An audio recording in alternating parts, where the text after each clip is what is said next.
En representación del grupo número 1 estamos presentes Andrés Clavijo, Ruth Laguado y yo, Francisco Barajas. Principalmente el punto 1.1 de esta unidad tiene que ver con los diferentes periodos de la historia en que se desarrolló o que se ha desarrollado el derecho del trabajo. Lo que hicimos fue consultar diferentes fuentes para verificar qué normas, qué legislaciones o de qué manera se reguló el derecho del trabajo en cuatro grandes épocas: la antigüedad, la Edad Media, el modernismo y la edad contemporánea. Entonces, pues, vamos a ver. Damos inicio a nuestra exposición y comenzamos con la edad primitiva. Bueno, lo que tenemos que agregar nosotros en cuanto a esta edad antigua, generalmente se inicia a través de la comunidad primitiva. Todos tenemos conocimiento que generalmente esta comunidad era nómada, ellos iban adquiriendo todo lo que necesitaban de un territorio y cuando ya lo acababan se iban trasladando a otro territorio. Cuando llegaron a los territorios mucho más grandes, con unos recursos naturales muy ricos, decidieron asentarse, y es aquí donde nace la primera división del trabajo. Esta división del trabajo ellos lo dan a partir del género. Le daban a los hombres la caza y la pesca, y las mujeres se encargaban de la recolección de los frutos y de las raíces. A las cosas del hogar también, y sobre todo también se encargaban de la crianza. Este desarrollo pues fue una fuerza productiva de muy bajo nivel que a medida fueron avanzando. Bueno, en cuanto a no hay excedentes o no hay acumulación de bienes, bueno, principalmente en estas comunidades todo lo que se producía o lo que se recolectaba se comía, es decir, no había comercio, no había trueque todavía. Entonces, por eso es que no hablamos de excedentes, acumulación de bienes, porque inicialmente no se acumulaba riqueza, no se acumulaban las cosas, sino que lo que se obtenía se consumía. Debemos tener en cuenta que en la comunidad primitiva estamos hablando de hace decenas de años, siglos. Entonces, en ese tiempo, las personas desarrollaban ciertas herramientas para alimentarse o para vivir cómodamente. Una de las cosas que tenían que hacer y que tenían que organizar eran las actividades en grupo. Una persona sola no podía combatir contra un animal 3 veces su tamaño, entonces se le complicaba de cierta manera su alimentación. Por eso se puede considerar que la organización en grupos es un avance en la unión social. Aquí vemos por lo menos un individuo peleando contra unos lobos. Pero si cambiamos esos lobos y ponemos un mamut, porque estamos hablando de animales prehistóricos, entonces ya ese hombre que está ahí no va a poder cazarlo, no va a poder alimentar, y su función principal era buscar la supervivencia. Y al matar ese animal, en el grupo se dividían las piezas del animal y las dividían en sus familias.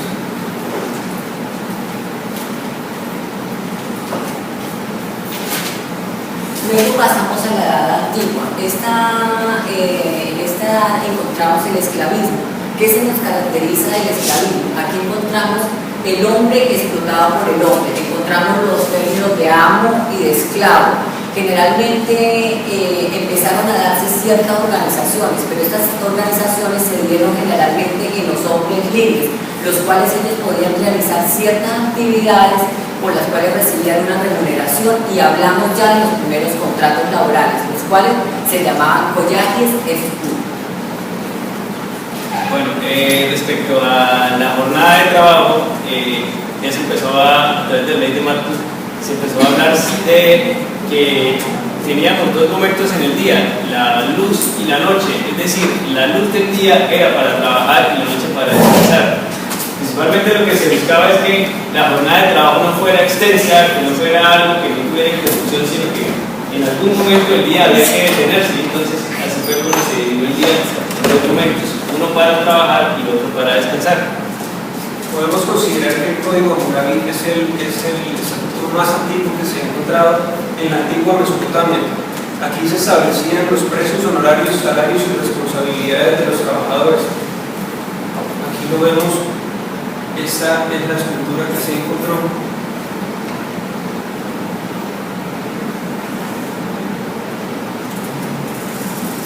El Código Hammurabi se encontró en 1760 a.C. y aquí vemos la escultura.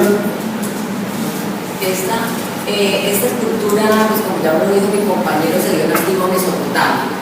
Fue diseñada y pensada generalmente por el rey de Babilonia y fue como una acumulación de leyes de la civilización sumeria.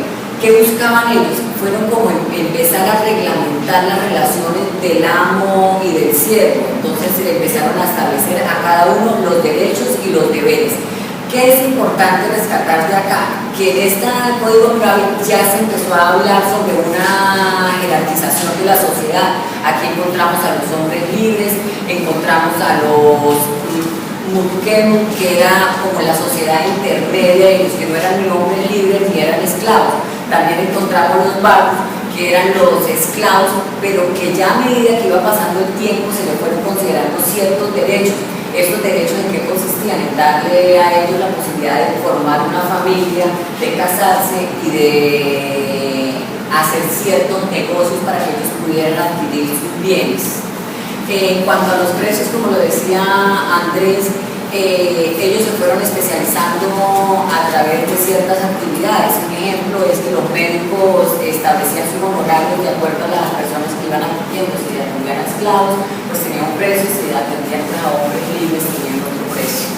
Bueno, ya encontramos aquí otro elemento dentro del derecho del trabajo, y es el salario. Entonces, ya se asignan salarios o reconocimientos por el trabajo realizado. Entonces ya no hablamos únicamente de una jornada o de un estatus de un trabajo, sino ya tenemos un salario, y pues para la época ya es algo interesante que ese tipo de términos se utilizaran. Y como vemos en la imagen, todas las regulaciones estaban grabadas en esa pequeña estatua que vemos ahí se grababa todo y se regulaba. El tipo de escritura que vamos a encontrar ahí pues es la escritura uniforme, entonces pues eso tiene unas ciertas maneras de interpretación, pero fue la interpretación que le dieron quienes investigaron sobre el Código Hammurabi. Veamos cuán importante es este Código Hammurabi, a pesar de ser tan antiguo y que tenemos reseña de que fue en Roma donde se empezó a desarrollar lo que es el derecho, pero el Código Hammurabi representa principalmente y esencialmente el fundamento de la división del trabajo. Tal como lo dijo mi compañera Ruth, en la jerarquización, en los precios, en los salarios, también estaba la responsabilidad profesional. Para ese entonces, según lo dicta el Código Hammurabi, una persona que construyera una casa y esta casa se cayera y aniquilara a las personas que estuvieran adentro era condenado a muerte. Entonces, es estricto, es un código muy valioso y es importantísimo para lo que estamos viendo en esta etapa. Ya pasando a la edad antigua, encontramos en la parte de la antigua Roma ciertas formas de contratación. Aquí encontramos el locato conductus operarum, que era como un sistema de arrendamiento o prestación de servicios. Ellos prestaban un servicio y a cambio recibían una remuneración.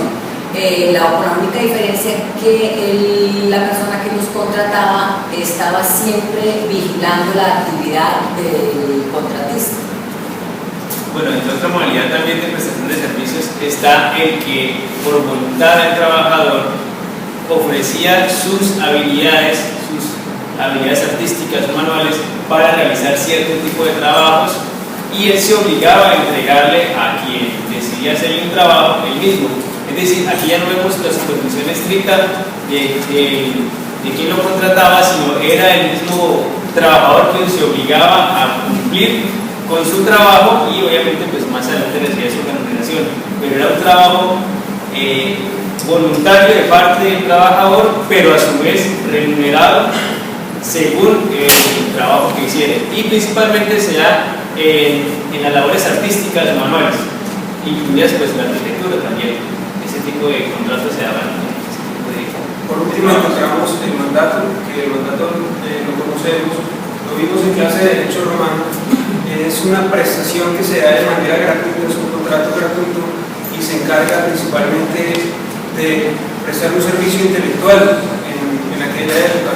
Actualmente encontramos el mandato en muchas otras actividades de carácter gratuito, en el cual la misma palabra lo dice, una parte manda y la otra simplemente obedece y cumple con sus obligaciones al mandante. Entonces ese es el último contrato en el antiguo Roma. En la Edad Media encontramos el feudalismo. Había una relación que se llama el vasallaje, que es la relación entre un señor feudal y un vasallo. Eso no es el señor feudal, no es solamente el dueño de la tierra y el vasallo el que le trabaja, sino que hay tres personas. El señor feudal, que es el dueño de la tierra, es el noble más poderoso. Está el vasallo, que también es señor, que también es noble, pero que jura fidelidad al señor feudal. Y tiene, por esa fidelidad que le jura, tiene potestad sobre los territorios e incluso sobre la población.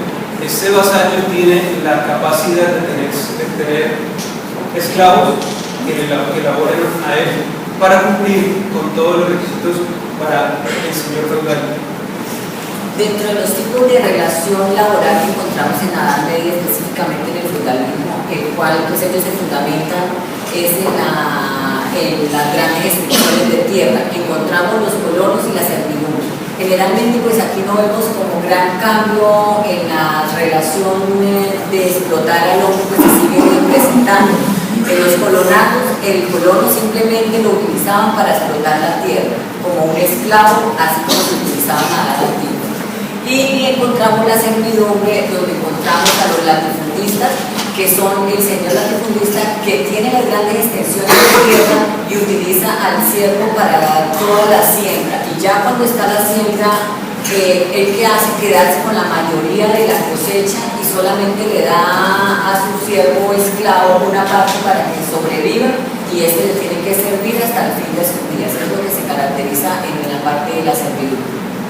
Bueno, pero como vemos, la primera parte que hemos visto es muy rural. Resulta que en las pequeñas ciudades, ¿sí?, o alrededor de los castillos, también se daban pequeñas poblaciones ya no rurales y un poco más citadinas, y encontramos las corporaciones de oficio. Entonces, ¿por qué esto se da más en la ciudad que en el campo? Porque encontramos al maestro, al compañero y el aprendiz. Son las tres jerarquías o los tres rangos de los oficios. El maestro era el dueño del taller, el dueño de las herramientas, pero sobre todo dueño del conocimiento, y era una persona que ya había cumplido su etapa de aprendiz, de compañero o de oficial, y llegó a ser maestro. Estas corporaciones de oficio lo que buscaban es que todas las personas o maestros que tuvieran oficios afines, ¿sí?, cercanos, de sus mismos intereses, se asociaban y entre ellos defendían sus intereses tanto de mercado como de reglamentación como de producción.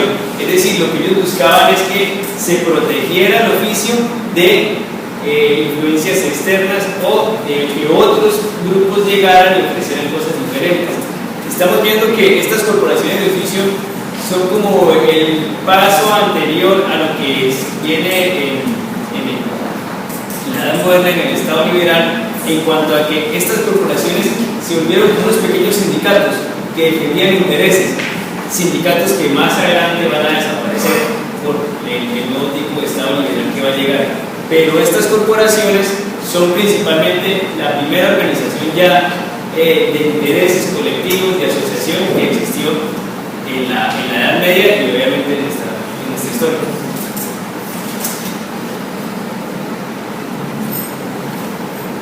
Bueno, ya pasando a la Edad Moderna, ¿qué encontramos aquí? O aspectos que encontramos para resaltar en la Revolución Francesa de 1848. Esta Revolución Francesa pues, se dio del 23 al 25 de febrero en Francia, en la Segunda República. Se da por unos cambios o por unas problemáticas tanto políticas como sociales, económicas e industriales. Aquí ya encontramos que el aporte que nos deja es que las horas laborales ya no van a ser tan extensas como se venía trabajando anteriormente en las otras edades, sino pasan unas horas laborales de 10 a 11 horas. Bueno, también encontramos, como lo hablé hace un momento,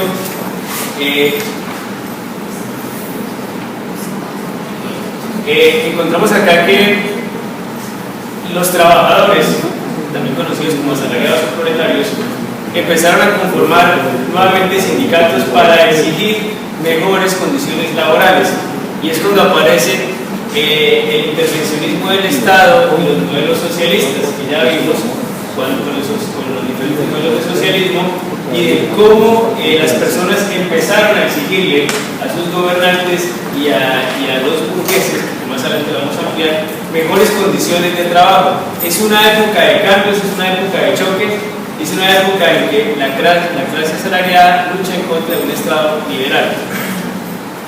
Ubiquémonos estamos en 1848, la Revolución Francesa anterior fue la de 1789, entonces veamos cómo la reacción de la sociedad, de las personas que habitaban estas tierras, empezaron a protestar por derechos y por abusos de la autoridad. En 1789, que fue una de las revoluciones más importantes que dio origen a muchos aspectos positivos que hoy actualmente aplicamos, en 1848 también se continúa con esta historia.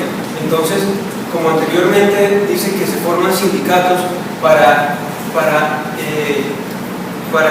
requerir, para protestar por aspectos que no se pueden pedir individualmente, sino que únicamente son escuchados en grupo. Entonces, una de las características es que se empezaron a organizar movimientos obreros de manera eficaz. Bueno, dentro de esta edad moderna también tenemos para resaltar la ley de Chapalier, así como lo hablaba Andrés en este momento. La Revolución Francesa pues hubo dos, la de 1789, donde ella pues tuvo algo muy importante que fue los derechos del hombre. Fue de gran importancia para esta ley de Chapalier también. ¿Qué consistía ello? Ellos lo que realmente querían era evitar las huelgas, las manifestaciones y las coaliciones de los trabajadores. ¿Por qué motivo? Por el motivo de evitar las asociaciones como tal. Se prohíben sobre todo cuando ellos van a reunir en grupos, tomar decisiones y hacer reglamentaciones sobre el trabajo. Todo esto pues evitando los que hoy llamamos sindicatos. Bueno, en esta parte que nos estamos ya regresando un poco a la anterior revolución, cabe resaltar que principalmente la Revolución Francesa pues fue un gran cambio en la sociedad, donde se fundó un nuevo Estado, un Estado liberal, y es donde aparecen figuras como la libertad de empresa, el libre mercado y proscribir las asociaciones gremiales. ¿Por qué tenemos ese punto ahí? Porque lo que se buscó es que el modelo feudalista que venía, el modelo de corporaciones y de agremiaciones, se acabara y se impusiera un nuevo orden económico. Esa imposición de un nuevo orden económico trajo consigo las protestas, las marchas, los sindicatos y todo lo que viene de aquí en adelante. Por eso se reconoce por prohibir la libertad de asociación. Quiere decir que, según se interpreta, el Estado quería controlar totalmente a las personas, mientras que una persona individualmente no podía protestar como lo hacían en grupo. Entonces se evitaban que se hicieran esos gremios o asociaciones, tal cual lo dicta el decreto Vallarde también de 1791, muy similar a la ley de Chapalier, abolía los gremios y contribuía al desarrollo de actividades comerciales individuales.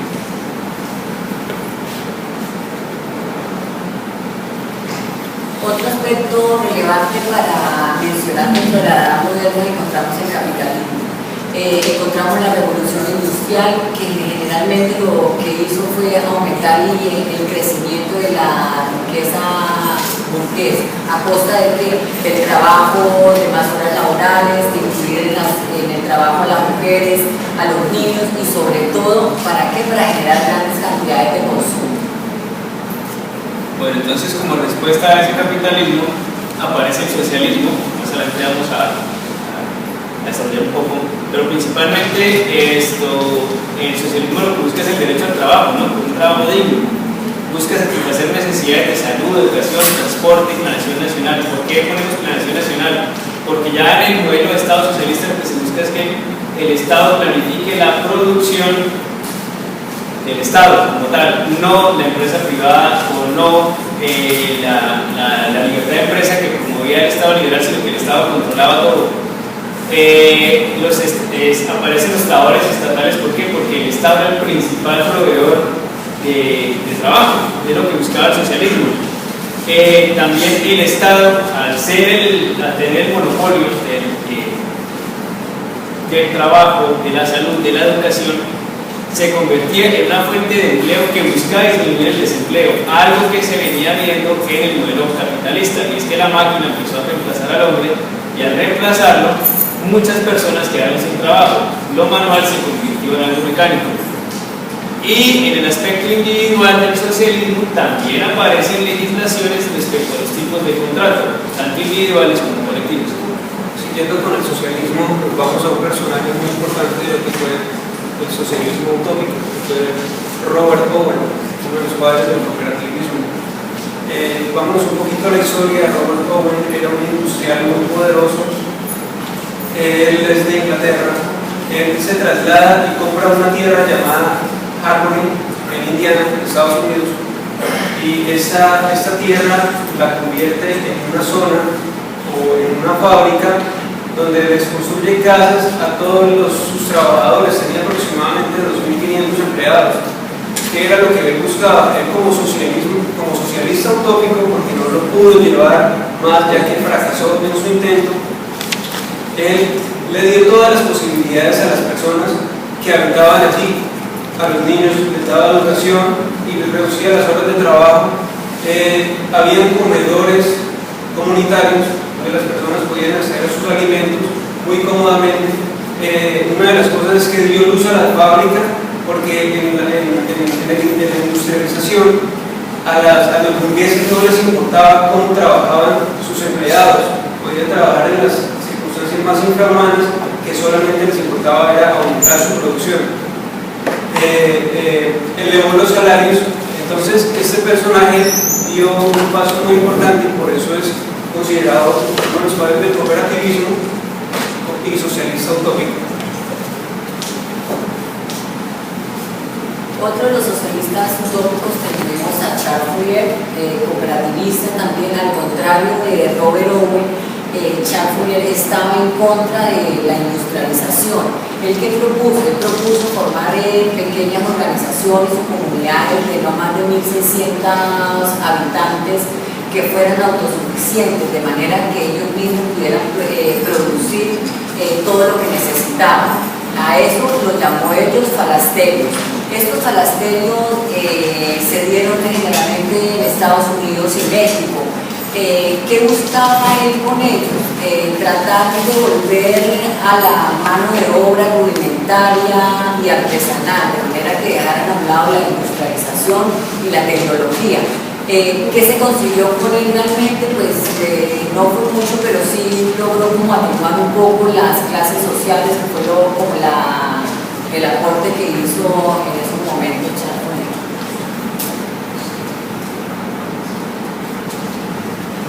Bueno, pero resulta que hay algún dato curioso que nos contó hoy, es que no todo el intervencionismo del Estado es por parte del socialismo, sino que también encontramos en Alemania, el pequeño Reich de Otto von Bismarck, el segundo Reich, encontramos que este personaje, con el fin de evitar que las clases trabajadoras, asalariadas, se sublevaran, se asociaran, lo que hizo fue intervenir al máximo, darles condiciones de trabajo y de salario buenas y sobre todo legislar en materia de seguros sociales. También encontramos que aquí aparece ya el proteccionismo. Entonces lo que se hace es proteger la industria interna o la industria alemana de la industria extranjera. Entonces vemos un Estado que interviene, que controla, que regula, pero sin ser un Estado totalmente socialista. Y lo digo porque pues este personaje también era conocido como el canciller de hierro. Entonces, pues, es una manera de controlar, pero sin ir directamente al socialismo, que es evitar que se formen grupos o asociaciones que reclamen a cambio de que el Estado entregue todo lo que necesitan y evitar eso. Más que un ofrecimiento, es como una manera de regular.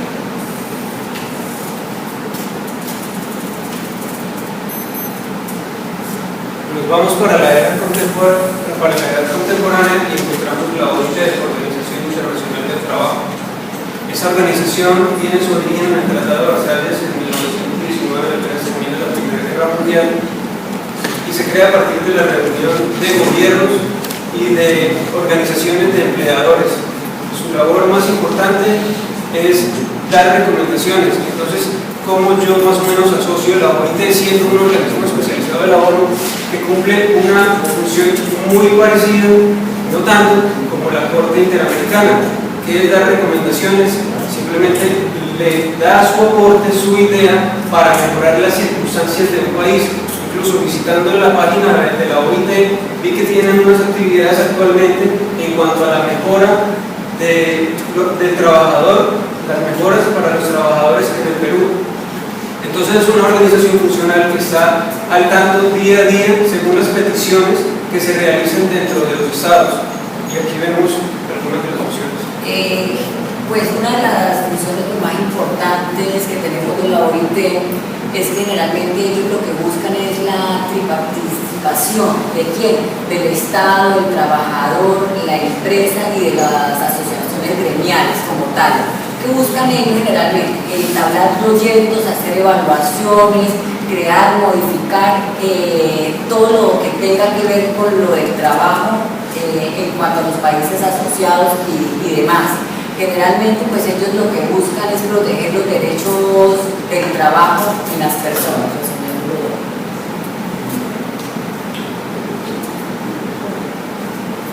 Bueno, también tenemos en cuenta la Organización de Estados Americanos, a la cual pertenecemos, y principalmente la fuente bibliográfica cita el artículo 29 de la Carta de Bogotá, principalmente, que es donde sale esta parte, el trabajo es un derecho y un deber social. Bueno, entonces aquí un pequeño síntesis de la creación de la OEA. A partir de 1948, en la novena convención que se dio en Bogotá, días antes de la muerte de Gaitán, lo que se hace es ya finalmente que este organismo arranque a trabajar por los intereses de América, la democracia, fortalecer el diálogo, la integración y ser un foro político. ¿Por qué tenemos la OEA? Porque la OEA, nosotros estamos suscritos a la OEA, también hemos firmado tratados o convenios en cuanto a derecho del trabajo, y pues tiene que ver con que nosotros tenemos también que respetar los convenios con la OEA, además de los convenios con la ONU y los convenios que se han celebrado con la OIT. Es decir, lo que queremos en esta edad contemporánea es ver cómo el derecho internacional y específicamente del trabajo se incorpora a los países que suscriben acuerdos con estas organizaciones y el cómo se debe tener respeto por ellos. Como última organización encontramos la Organización de Naciones Unidas. La Organización de Naciones Unidas, todos la conocemos, es una organización muy importante a nivel internacional. Se crea en 1945 con el fin de evitar conflictos. Actualmente la ONU es un organismo que no exactamente interviene en los conflictos que se dan entre los países, sino que últimamente se ha relatado que la ONU ha sido muy ineficaz y un organismo muy pasivo en cuanto a todas las situaciones que se presentan actualmente. Nada más para comentar sobre esta organización, hubo un tiempo de corrupción total con los funcionarios de este organismo, que fue la situación que se presentó en Irak, cuando se les había prohibido por su invasión de Kuwait, se les había prohibido vender el petróleo, por lo tanto se quedaron sin manera de comprar alimentos, y entonces la ONU se propuso como una entidad en el cual Estados Unidos ponía el dinero en la ONU y la ONU le entregaba alimentos a Irak. Entonces el programa se llamaba Alimentos por Petróleo. En esa época muchos funcionarios de la ONU que actualmente no quieren hablar ni dar testimonio de lo que pasó, se dice que se robaron mucho dinero. Entonces, lamentablemente, agarró muy mala fama en 1996. Uno de los artículos más importantes de la Declaración Universal pues es que toda persona tiene derecho al trabajo y la libre elección a él, a condiciones equitativas y satisfactorias de trabajo y a la protección contra el desempleo. Si miramos, pues este artículo suena muy bonito, pero lo importante es que se logre aplicar. Probablemente en nuestro país vivimos con un alto desempleo, a pesar de que el gobierno diga que el desempleo está disminuyendo totalmente en porcentaje. Eso me parece una mentira total. Por último, pues ya haciendo el recorrido durante todas las etapas de la historia en cuanto al derecho al trabajo, encontramos los aportes más relevantes que hizo cada país. Dentro de Alemania tenemos que legisló sobre las condiciones de trabajo y la seguridad social. En Italia se hizo legislaciones sobre el trabajo infantil y de las mujeres. En España se creó el Instituto de Reforma Social y en Estados Unidos se empezó a hacer las oficinas de estadísticas del trabajo. En Iberoamérica pues ya empiezan a hacerse legislaciones solamente a partir del siglo XX. Hasta acá. Muchas gracias. Muchísimas gracias.